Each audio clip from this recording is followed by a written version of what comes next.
Aabbayoonis Raage waa beri oo isagu dhalay gabadh waa hore lugaheeda looga gooyay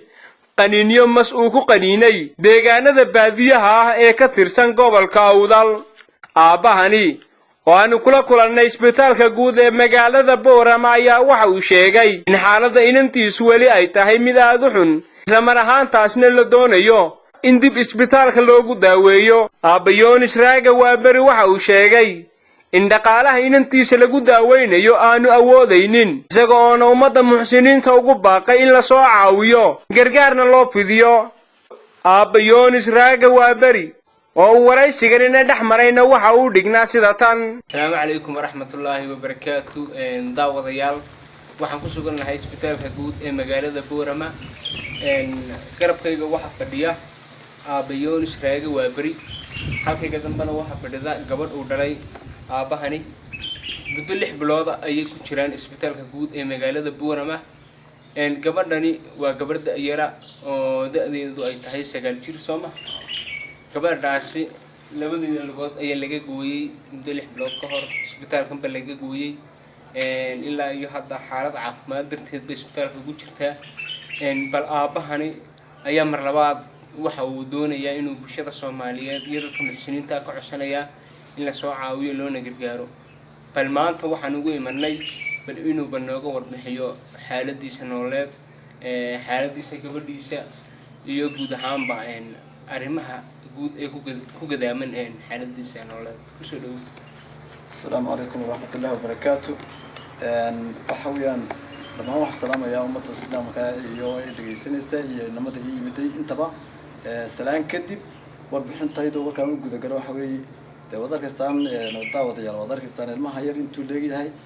masiibad waxa ku hafsatay 6 bilood ka hor. waxaan marayaa caalamka in badan daawateen mar hore ay yimaadeen namada waa in soo fidiyeen bahayd.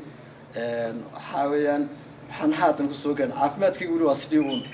oo maanta waxa laga yiraahdaa xayad ban ku gudbinaa duubkayga looga qalaya oo lagu kabayaa ba maanta lagu yiraahdaa awood baan u waayay markaas xayadna lagu gudbiyo taakulaintana dhakhtarka aan joogay runahan wanaga soo kaas cawd iyo taala hatta aan kuma aan qabo farmasi maxaan ku leeyahay mushtari wax ka qaata oo biirka ay furay hadda waxaan ku noolaano waxyaabo badan oo dadka islaamka dibadda ay soo caawiyeen wixina way ka dhamaaday ya marka waxa weeyaan awooddeedu marka aad ayaabay ifsan tahay yartiin dawadeedii ma dhawa bogsiinteedii ma aanay dhawa xitaa ubad kale oo maxaan ku leeyahay baadiyo ku go'doosan ma jiro xoolo ma ana la meel kale ku ursan jiray walba ku dadaha qolka magaaladana wax qaraabo oo gacan qabto kuma aanan leeyahay waxa isku imaad aan isku keeno ubadkaas ayaa iidan aan leeyahay markooda ay noolaadaan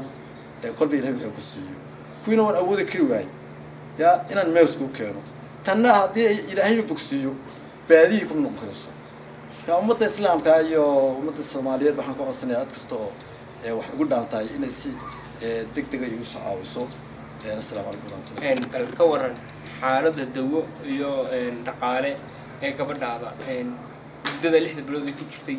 yaa ka bijiray deeqii hore soo gaarsiinay deeq fara badan bay haayeen kuwiina waxa laga yaabaa inaad wax ku wada qabtay oo nolosheeda ku maarayso iyo noloshaada. bal hadda bal ka waran dhakhtarku caawimo gaar ah ma ku siiyaan si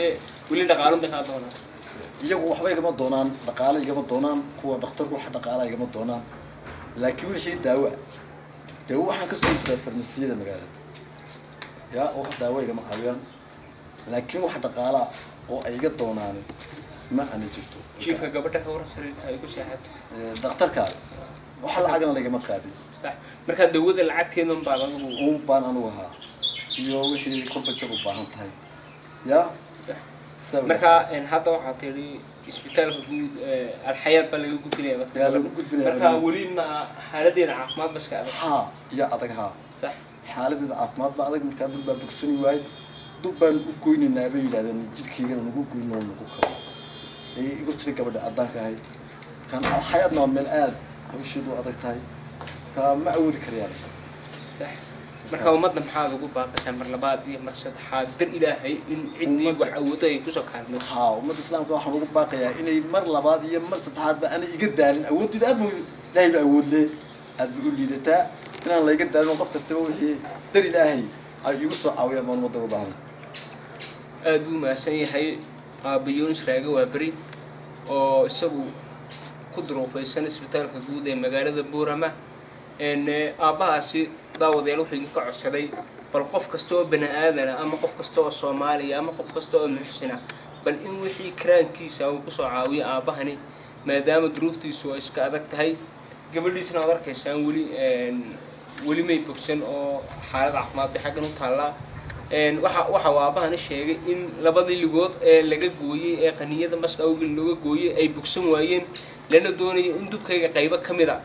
lagu kabo meeshii la gooyay marka kulli dhaqaalaha ayaa u saamixna sidoo aabuhu noo sheegay marka daawadayaal wixii karaankiina ah inaad ku soo caawisaan dadka muxsiniinta ahaw diinteena islaamku waxayna faraysaa in la isku gargaaro isla mar ahaantaasna loo naxariisto